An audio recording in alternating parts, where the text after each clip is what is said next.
Hello, everyone. Thank you for joining us tonight for this zero waste cooking class. My name is Ali Senatore. I am a Culinary Institute of America graduate, professionally trained chef, and I have worked professionally as a chef for years while going back to school to get my RDN title.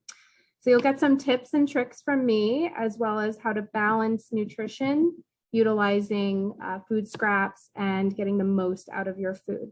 So I like to think about it as the best of both worlds. I'll also be telling you more about my role in the store at ShopRite of Hoboken towards the end of the presentation. So let's get started. So what is zero waste cooking? It's cooking with the utilization of all or most of the ingredients that we use so that there is no waste left behind. So I want to think about how can I prevent this from going to waste, but also how can I turn this into something that's nutritious?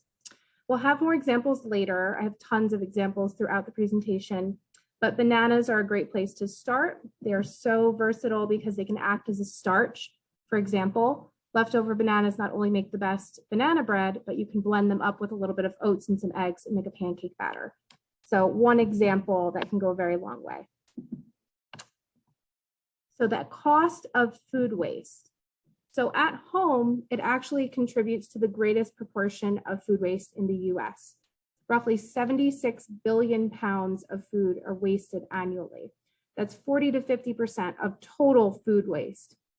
Mainly it's dairy, meat, seafood, and produce, things that sometimes we may be unsure of whether we should keep or throw away. Sometimes it could be something as simple as poor storage or temperature abuse, or perceptions and attitudes towards leftovers, or misconceptions about sell by and use by dates, or best by dates, which we'll get into as well. More than 80% of consumers discard food before they are actually expired. So something to keep in mind. We'll learn tips and tricks around this. We waste $1,866 per household each year. In 10 years, that's $20,000.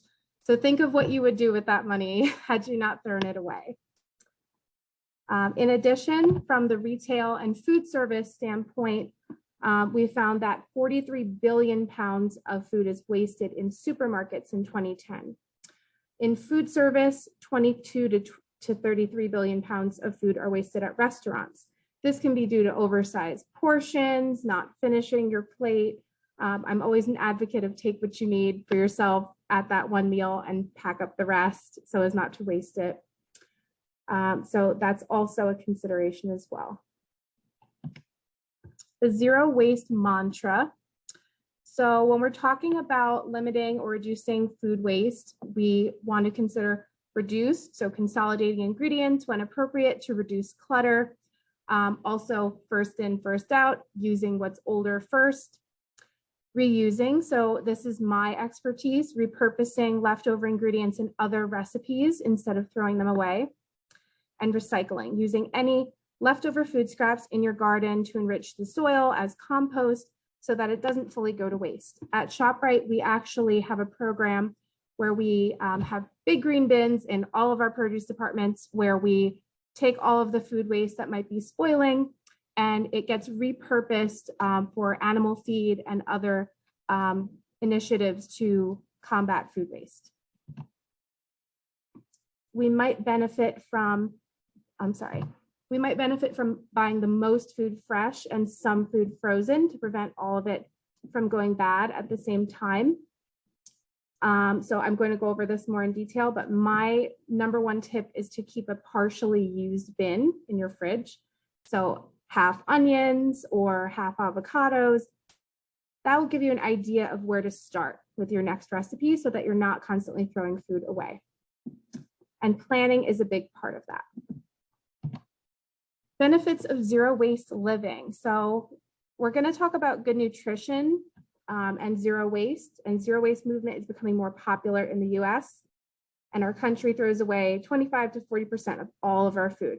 A single individual may waste up to 660 pounds of food per year. And like we mentioned, that's a lot of money at the end of the year. There's two routes that we can take when we're shopping. We can either buy only what we need, or we can buy bulk of what we need, which can save even more money. and understanding what to do with the rest of that bulk, whether it's freezing the rest or prepping it out, making it easier to use in other recipes. It's another way that we can make sure that our foods are ready to eat. Zero waste living can save money with less discarded food at home. Using what you're buying means we might go shopping a little bit less, eating better meals at home, and ordering out less. Might improve your nutrient intake overall. Knowing how to utilize these ingredients on their way out can ensure that we continue to eat nutrient-dense foods, and may bolster health by encouraging intake of whole foods more often.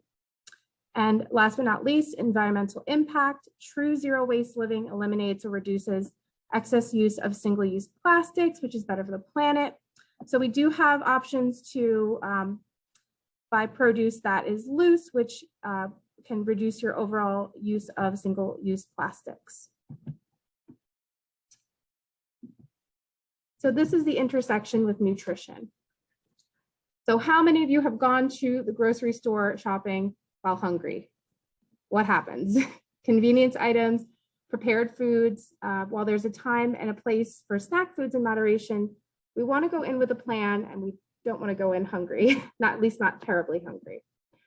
So not exactly considering specific recipes, but a general idea of proteins that we'd like to cook for the week, what we'd be having them with, how many veggies we think we'll need. My general rule of thumb is I think about the My Plate. So we're consuming 1/4 of our plate whole grains or starches, 1/4 of our plate proteins, and then 1/2 of our plate fruits and vegetables. So I'll select 3 to 5 fruits and vegetables, a few proteins, and a couple of grains. And that's how I kind of just decide how many things to purchase. Building our healthy plate begins in the supermarket. So we want to think of this picture when we're shopping, making sure that we're buying things from every category for balanced meals. A note on obscure ingredients. So I have a great example of this in the recipe that we're going to do. A way to reduce having multiple items in your fridge is to try to simplify the ingredients in your recipes. For example, if you're short on tahini for hummus, you can just use sunflower seed butter.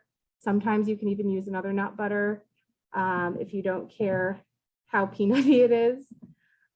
If you're out of butter, you can always use a browned avocado as a butter replacement in a recipe for a brownie or a cake. Lemon juice in milk instead of buttermilk in a pinch, and marinating our proteins when we get home to take one step out of cooking so that they're ready for us through the week. So in that way, we can reduce the time that our meals take to cook, and we can make sure that we have that extra layer of preservation.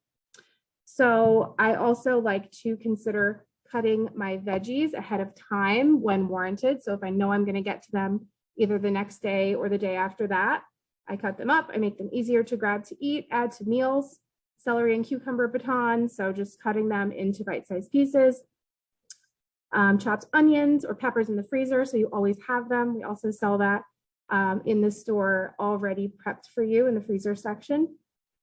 And again, that partially used bin, knowing what to reach for first, so you can dice up veggie scraps, add them to eggs, stir fry, or add to rice. This step gives us the most opportunity for creativity. All right. So on to food spoilage. These are some signs of food spoilage, things we want to evaluate with our eyes and our noses.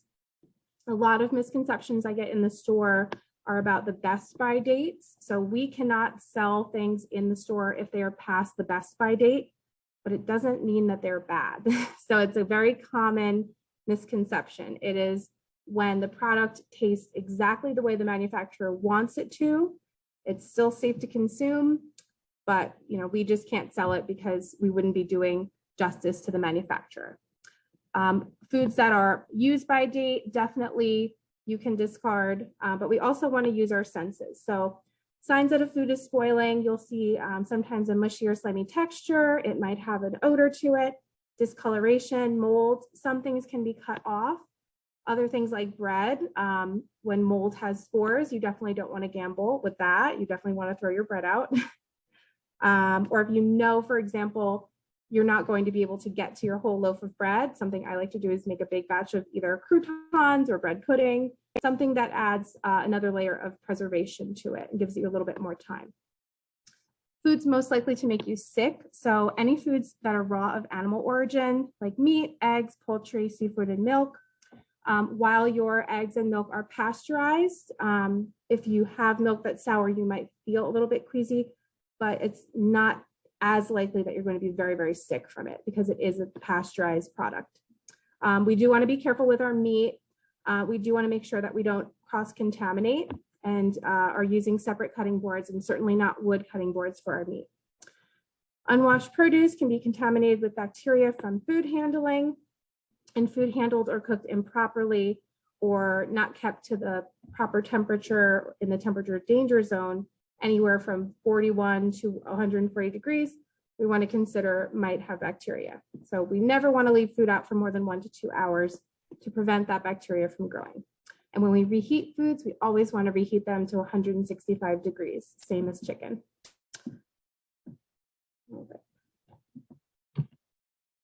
So just a refresher, a best if used by or before date indicates when a product will be best of flavor or quality. It's not a safety or purchase date.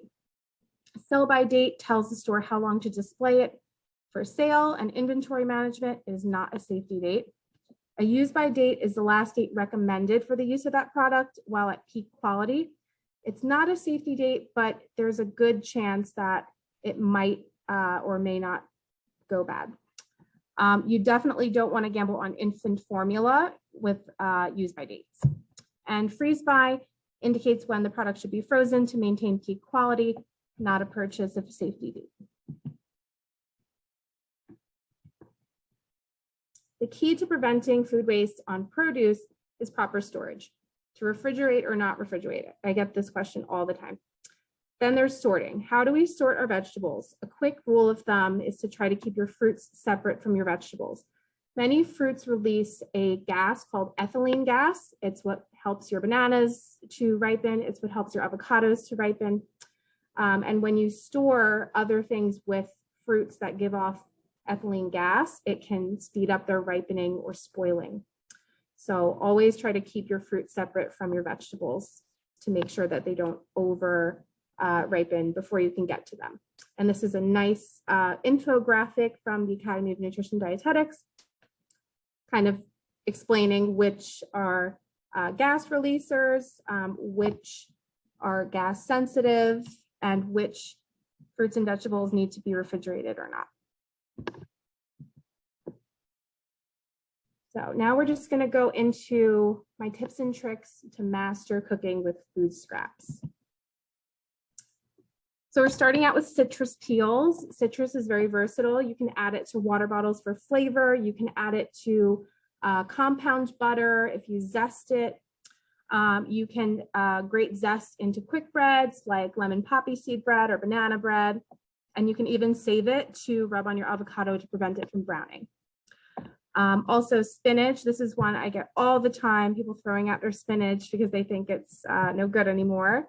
So spinach can look frostbitten if you stick it in the back of your fridge. If it gets too cold in the fridge or if it's starting to spoil, it might not be good for a salad, but you may be able to salvage it by sauteing. So always use your nose.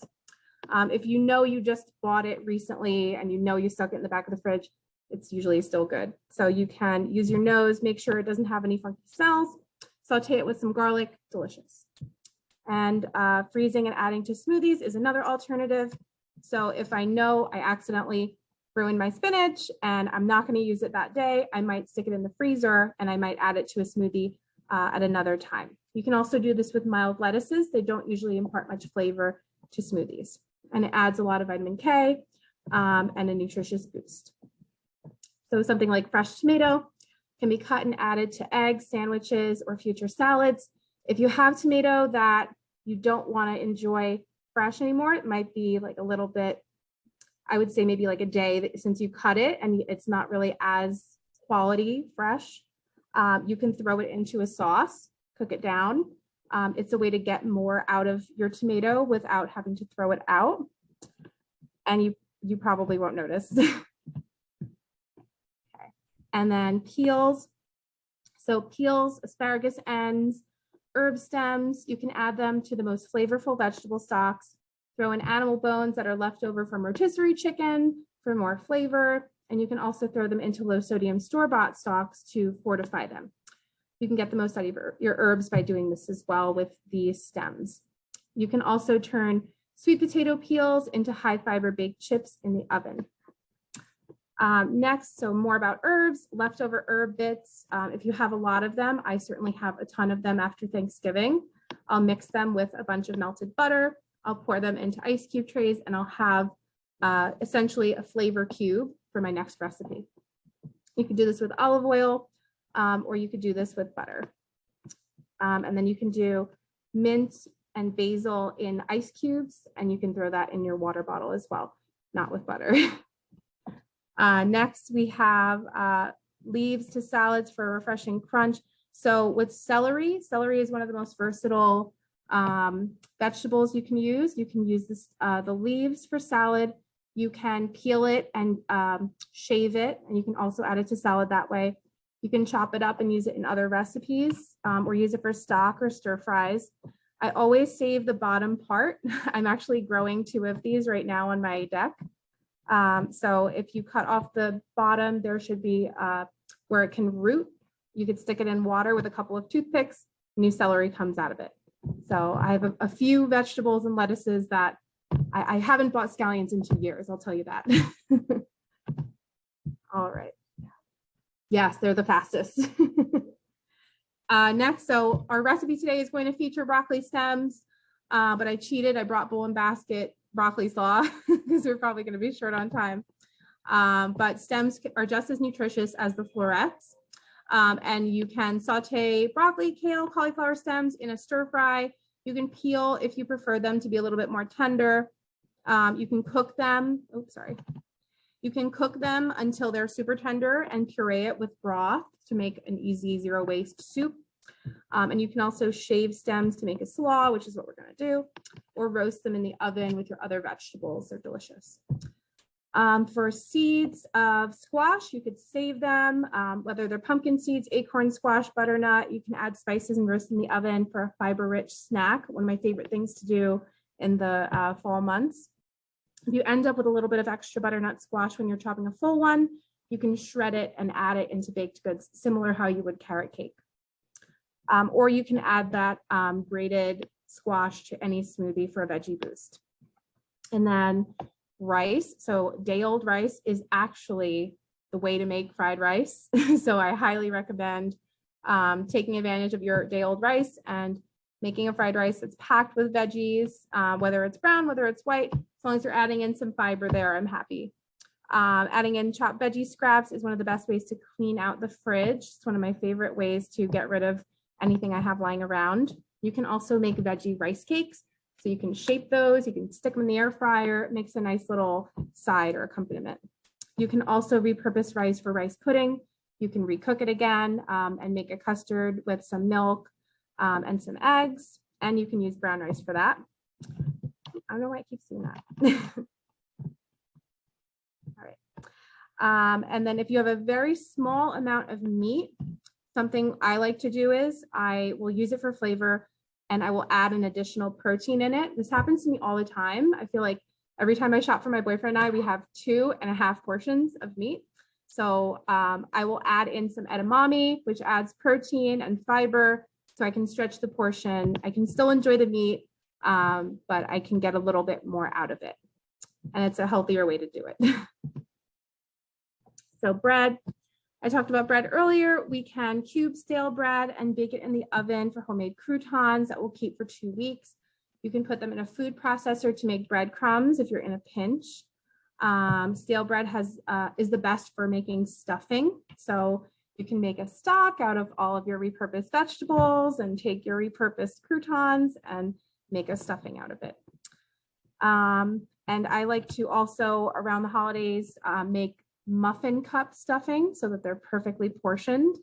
That's another hack I kind of recommend. And you can also do French toast, and you can do the muffin cup hack with the French toast as well. Kids love it. Also raspberries. So if you have some raspberries that are fresh or frozen and they're kind of on the way out, you can mix them. Don't have to cook it or anything. Mix them with chia seeds. Chia seeds are an omega-3 rich seed. They actually, if you've ever put them in water, they get kind of jelly-like and thickening. So if you just mix chia seeds with your raspberries, mash them up, put it in the fridge, it makes a jam without cooking. And it's a natural way to have a jam. And arugula, so slightly wilted arugula, I like to turn it into a pesto. So this is something I've done time and time again working in restaurants. We'll have all of this lettuce and we have to figure out something to do with it for either a family meal or the next special. So I will always turn my greens into a pesto, or I will saute it in with pasta. And this can be versatile to use on whole grain pasta or pita to make mini pizzas. You could put some on top. You can also use it as a spread for sandwiches. This you can do with spinach, arugula, basil, pretty much any salads you can do it with, just not like the very mild ones. Yeah. So next up, I have quick pickles. So this is just a great way to, again, make sure that you are preserving your vegetables if you are interested. It's a little bit of a simplified process. Pickled veggies can last you up to 2 months in the fridge. They add a pop of flavor and a little zing to your sandwiches and salads. So this is a really easy recipe. Just using some fresh herbs, any herbs that you like, water, salt, sugar, peppercorns, and our fresh vegetables, 1 pound. So again, my mantra is to let your partially used ingredients be the starting point when you're thinking about future meals. Does it mean eating the same thing over and over again? Of course not.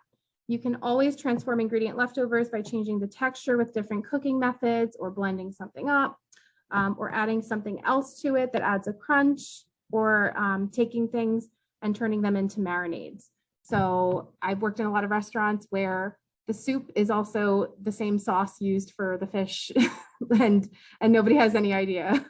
I worked for a very famous seafood and steakhouse, but I won't say which one. And that usually surprises a lot of people, but I'm always the one thinking, oh, maybe I can turn this sauce into a soup. So I did get a lot from that. And you don't need to make very specific, rigid meal plans of daily recipes to maintain a healthy lifestyle. This is something that I really believe in. You don't need to have a very complicated meal plan. You just have to have a general idea of what you'd like to eat and how you can add veggies and fruits to it. That's my quick tip. And at times, choosing too many varied recipes can overcomplicate your meal prep. Meal prep shouldn't be very complicated. Your meal should take anywhere from 5 to 30 minutes to produce. I'm actually a big advocate of snack dinners. So cheese, veggies, dip, lean meats, cool, an adult Lunchable. I'm happy with that. As long as you're incorporating veggies, you're incorporating some kind of fiber, maybe some whole grain toast or crackers, totally fine. Doesn't have to be a very complicated meal to be healthy.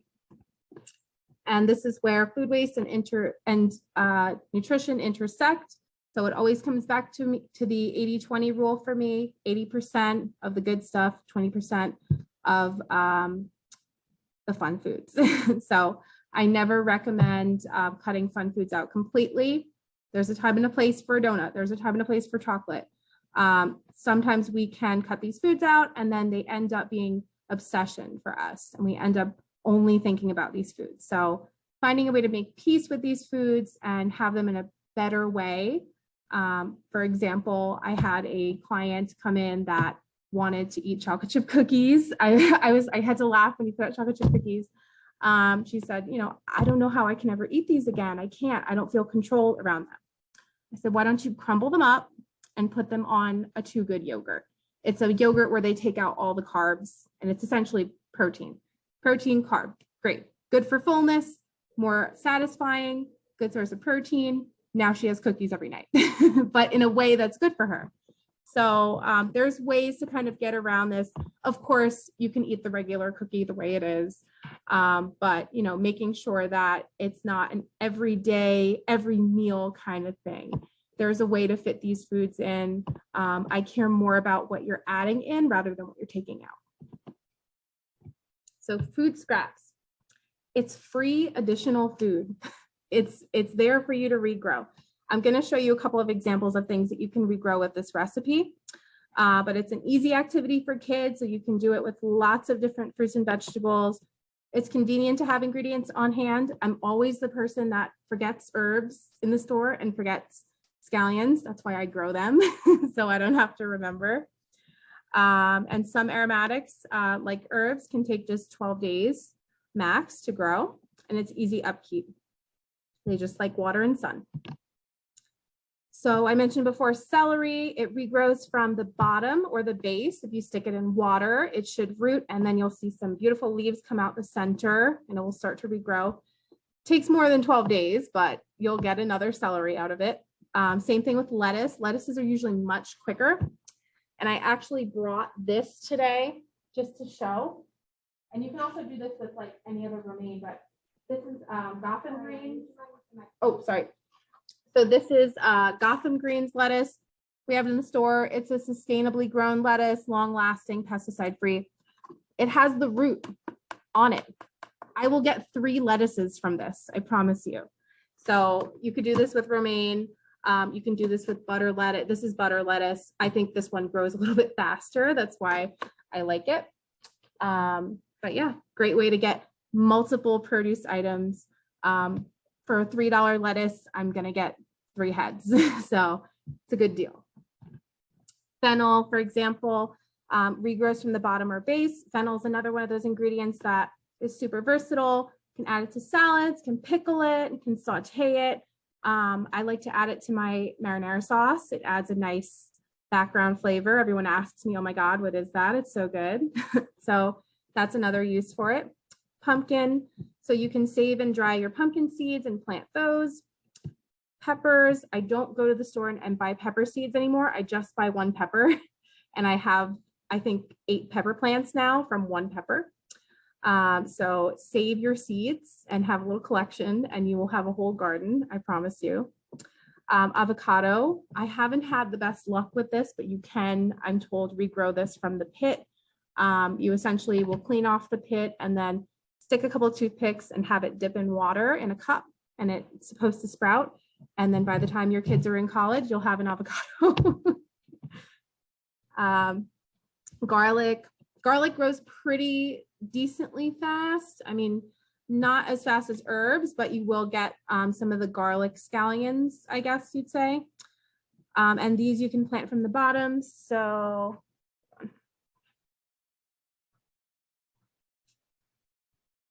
similar to the bottom of a scallion or the bottom of an onion, you want to look for this part. This is where the root was. You can stick it in water. Same with onions, same with garlic. So I'm going to end up cutting this piece off. And then if I go home and I stick it in a little water, I get it to root, I could put it right in soil. Or the option is you can put it directly in soil. But I think it works better when you root it in water. Same thing with onions, grows from the root. Turnips actually grow from the top. So if you take the top of a turnip and then you stick that into the ground, you can get another turnip from that. I think the root vegetables take much, much longer. Basil can regrow from the stem. So I have 1 big basil plant. I just keep clipping it. It just keeps coming back. It's never ending. Potatoes regrow from the peel, actually. So if you've ever had a potato in the cabinet a little bit longer, it has those little roots and eyes. Those you can kind of cut out a nub and stick it right in the soil, and you can get a potato out of that.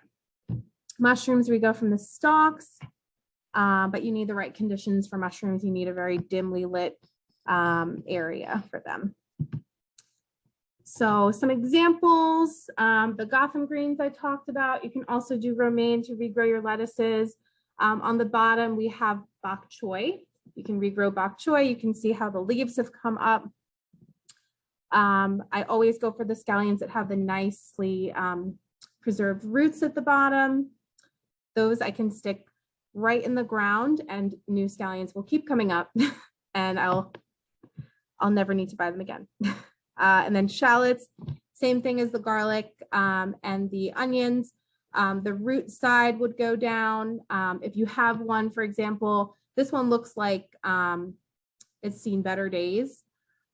This one you would just probably put directly in the ground and let that go and not use it to cook with because it looks like it's past its prime. And then this is an example of how the celery looks once you put it in the ground. So this, it looks like it was put in some water and then rooted from the top. So a little bit more about what we offer at ShopRite. And Sarah Supermarkets is proud to give back to communities with free unlimited nutrition services with registered dietitians. So I am in the Hoboken ShopRite. I've been there for over a year now. We have free nutrition counseling. We don't take insurance. We don't take any money. It's completely complimentary.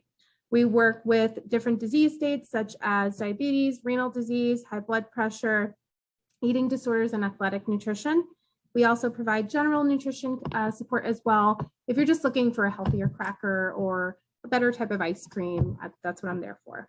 We also do supermarket walkthroughs. So our dietitians take the guesswork out of eating by the label and helping you understand how to read the label on the food products that you're buying, how to choose healthier products, and how to learn how to meal plan a little bit better without it being so complicated.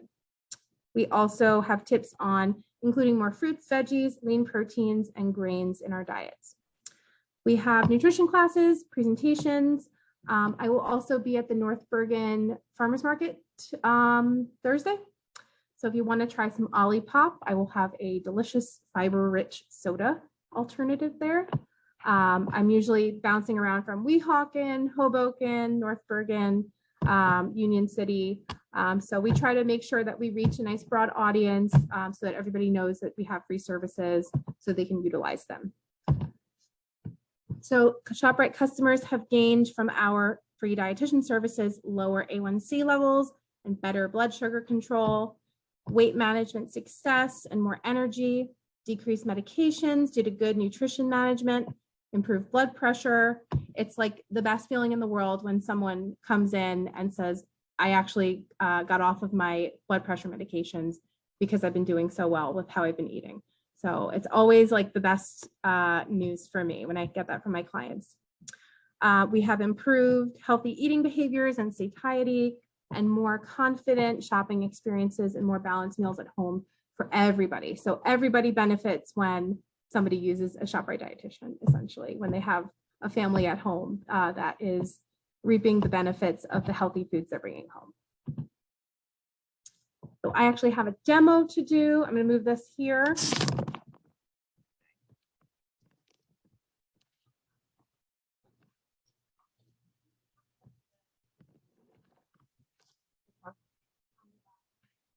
Just here. All right. So the recipe that I'm doing today is a broccoli slaw.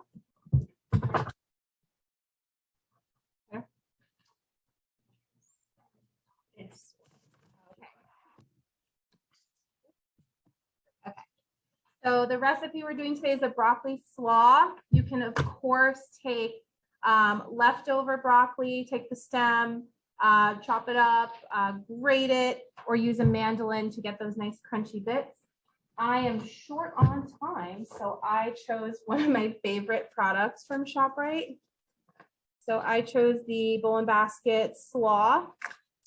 They come in rainbow slaw with cauliflower. I just got the regular broccoli one. And this is exactly a 12-ounce bag. So I'm going to be using this.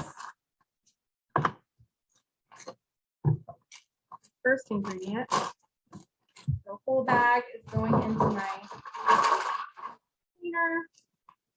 And this is a really great accompaniment to take on a cookout. If you are going to a barbecue, super delicious.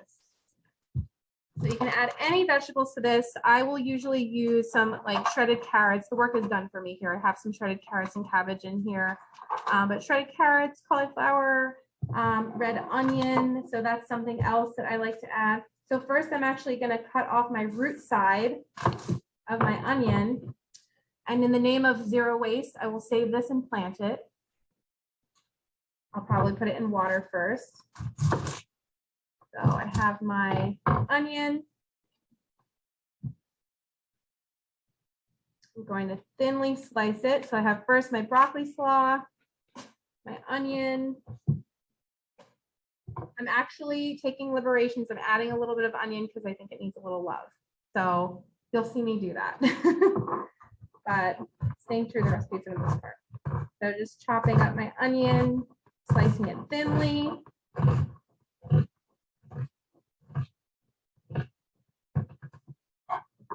And you can use Vidalia. I just like that this adds color and a little bit of kick. And then I'll break that up. I'm a glove person. I know it's not good for a zero waste class, but I like to make sure that everything is sanitary. Mixed in there pretty well. Not too many big pieces. All right, beautiful. I'm also actually going to take a little bit of broccoli florette just to kind of give it a little bit of love. So I just want teeny tiny little pieces to break up. So this is great. If you have a little bit of broccoli at the bottom of your bag, this is the recipe to use it in. Just adds a little color. So I'm assuming these are my broccoli scraps. I'm just adding in my florets.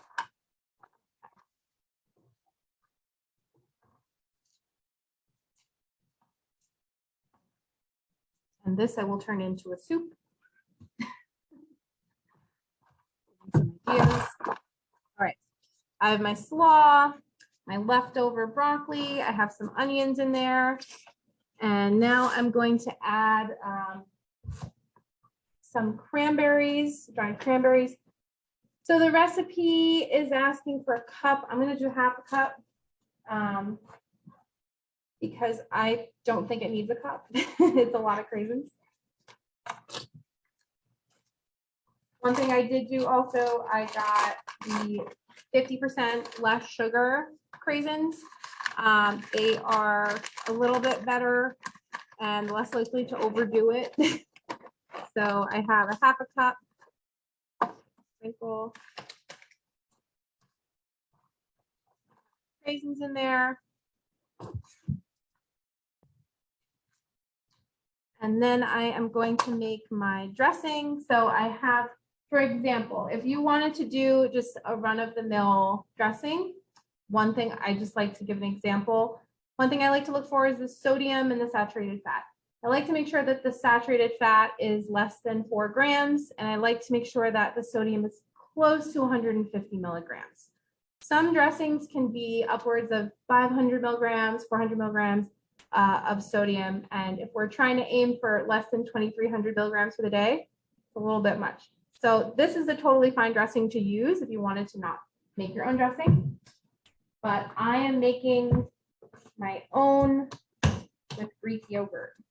So I have a non-fat Greek yogurt.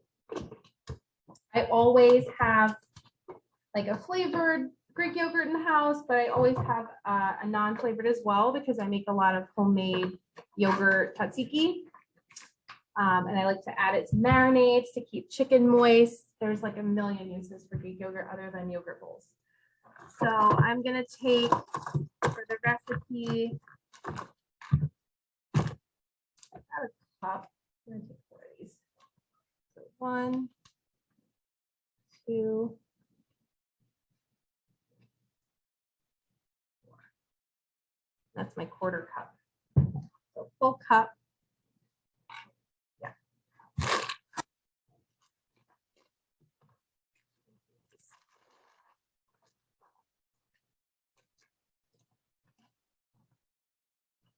Then, so I have my yogurt added. I'm adding vinegar.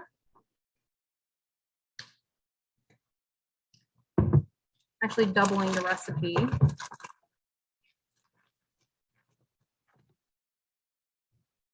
So I have about 4 tablespoons of vinegar.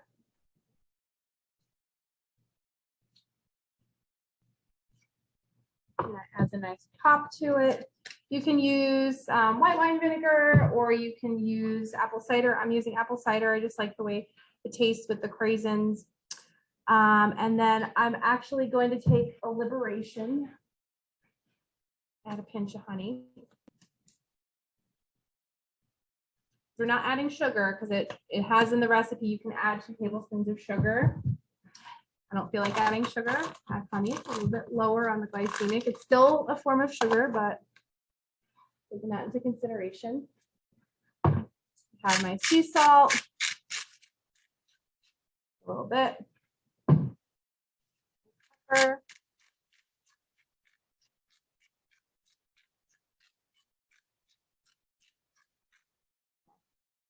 And then an example I'm going to use of obscure ingredients. I wanted to include this somehow. When is the last time you remember using dry mustard? If any. Yeah, exactly. So, for example, if I have an ingredient like dry mustard and I don't want to go out and spend $4 or $5 on dry mustard, I can use regular, like liquid mustard. I can use yellow mustard. I can use Dijon. Or if I also need a little bit of olive oil, I can substitute with another dressing if I wanted to.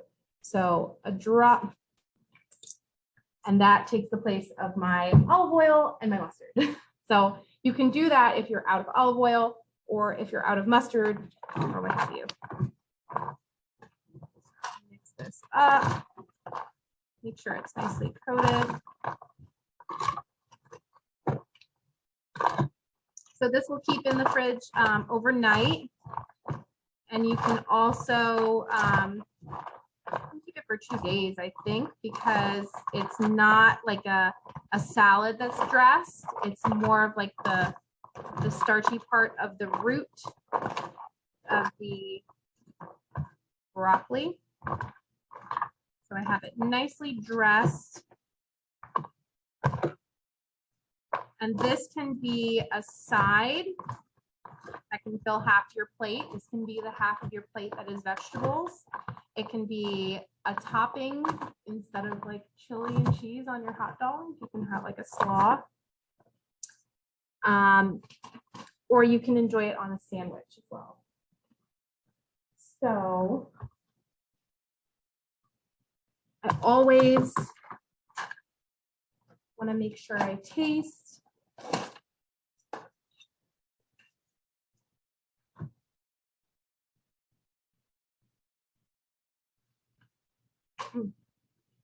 Okay.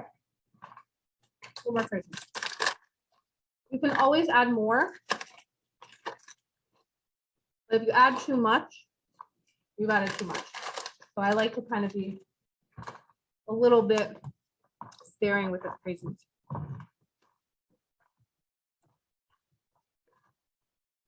Beautiful. All right. And then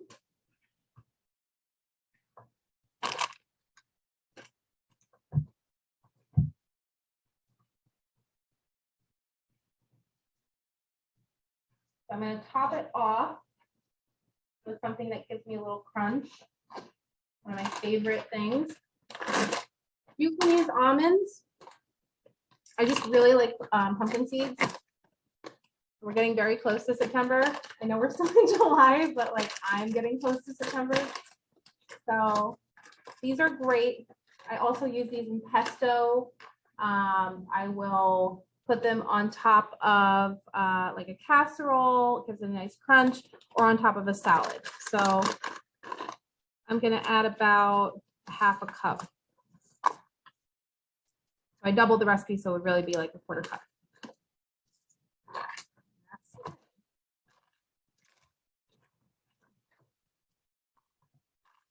I'm gonna add a touch more pepper and honey, and I think it'll be good to go.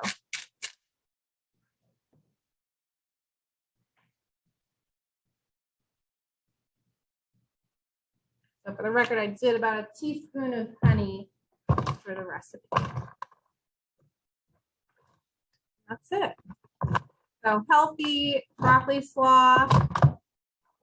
Great way to add in more veggies. Great way to get rid of food waste. If you have leftover like brassica scraps or even Brussels sprouts, anything like of that nature, any type of cabbage, family veggie, you can definitely get some use out of it. Any questions? Okay. I'll have to, okay. Gotcha. First question, do you have any tips for starting a compost pile? Tips for starting a compost pile. I can look into it for you. I know that eggshells, banana peels, incorporating, any leftover fruits that'll help speed up the process. But I can find some tips for you and I could send over to Chelsea in addition to that. The next question, if the product only has a best by date, how do you know when it expires? So it depends on what the product is. So you could definitely come in and ask me in the store. But depending on, if there's signs of spoilage, like let's say it's a cheese, for example, there's signs of spoilage, there's mold all over it. It doesn't seem like there's any piece that you can cut off that isn't moldy, in which case you would discard. If it's something like a cereal that doesn't have that many ingredients that could spoil, like milk or eggs, then I would consider it might be fine. So when in doubt, you can always reach out to me at the store and I can make sure what the product is in question. I can make sure for you. The next question, I'm not sure if you're going to know this one. Okay. What does ShopRite do food not sold by the sell-by date? So any foods that we have, to my knowledge, that are, so you're saying foods that are not sold by sell-by dates, like discarded, you mean? Yeah. Okay, so what is ShopRite doing? So we will tend to mark things down to kind of get them out of the store quicker. We'll put them on clearance. We'll put them on our specials. Like in my store, we have a little rack near the front end register where everything's like $1 or $2 on sale. And then we do a lot of donations as well. We try to incorporate, we try to reduce food waste with donations as well. The final question that I currently have in the chat box, how easy is it to grow food scraps? Can you do it in nature? If you have the proper lighting, I will say I bought a clip-on light on Amazon for $20. And I started all of my seeds in February indoors, and it worked for me. You definitely, if you have the space and you have enough light coming in and you have enough artificial light, you can definitely sprout things. As far as kind of keeping them happy and healthy once the plants are mature, try to time it so that it's close to springtime and you can put them outside. So I have started things last week of January, early February.